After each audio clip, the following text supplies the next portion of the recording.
Okay, thanks for sticking with us. I'll keep this short and straight to the point. I grew my business from me to, we have 16 employees now, and I did that in 4.5 years. And I'm very proud, and I'm honored I got this question because it is something I'm extremely passionate about. And it's not something that always happens overnight, but when you finally get there, you're like, oh my gosh, this is what I've been working so hard for. So I always knew going into my business, I wanted a team. So even if it is just you, my first recommendation would be to act as though you are already a team. So the way you present yourself, the way you write out your policies to your prospective clients, we are going to be eventually a team. So represent yourself as though you know eventually you're gonna grow. That's the first thing. The second thing is, if you haven't yet, establish very clear core values that you want to use within your business. This alone has helped me get the types of employees that I want to have to help run my business. For us, a cleaning business, we want them to be trustworthy, reliable, have attention to detail, work hard. All of those things, I talk about it constantly. I put it in my job ads. When they're in for interviews, I talk about our core values then. We talk about it again when we onboard them. It's in our manuals.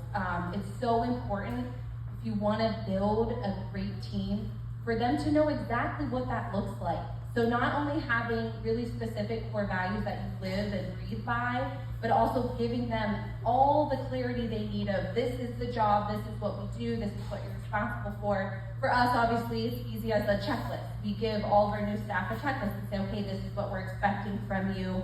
And then that way, you know, especially like in that phase of when you hire someone or onboarding them, that way they know before starting the job whether or not they want the job. And you know, as a small business and a small business owner who's doing everything in the beginning, wasting your time with people who the job doesn't align with their lifestyle or what they want to do, you're wasting so much of your energy, time, and money. So making sure that everything's clear on the job application, when you're talking to them, when they come in to do interviews, just have everything lined out. So another big thing that has helped us grow and scale is, hard, but to always be interviewing.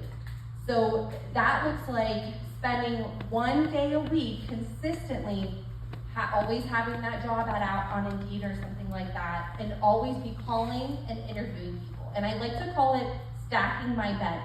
I may not need an employee right now, but I might get 10 calls in a week, and like that, I need an employee. So to grow and scale, you want to stack your bench and have those people on the sidelines that you're like, oh, they are great, and all it is you've already interviewed them, you've checked their references, you know they would be a good fit. All it is a call. Hey, did you get a job yet? We're ready to hire you. And it makes everything so much easier and faster. So always be interviewing.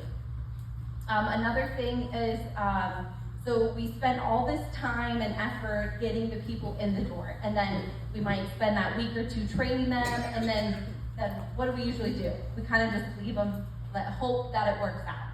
For us, what changed and shifted our retention rate is what we do after we hire them, how we support them the first 3 months of their employment.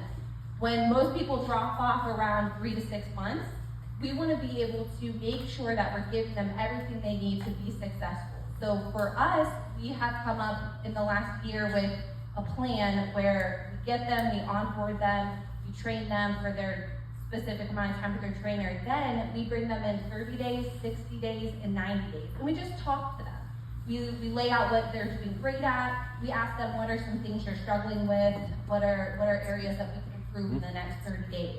And that alone has really helped with our retention and just making sure that you're building that team that knows you have their back.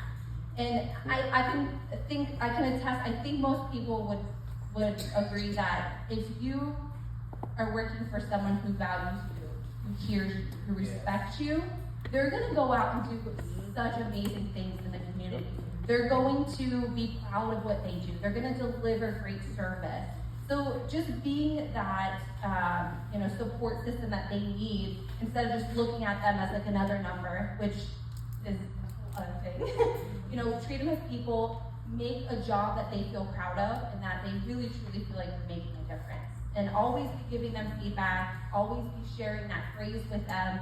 And another thing that I think helps us is building up, like on your social media outlets, like building up your staff and celebrating them openly, as long as they're okay with it, obviously. And just giving them that sense of pride. I think at the end of the day, that's what most humans want, is to feel like what they're doing is making a difference. So sometimes getting, like for us, like it's not always just about the cleaning, it's how we're treating our employees. And I think if you can shift that mindset as an employer, you're gonna build a great team. And you can always teach them things and give them tools, but the way that they feel every day going to work, if you're giving them that, they're gonna do amazing things for you, out front. So, and you'll get there, because I never thought I'd get there, but I'm here. So just keep trucking, don't give up.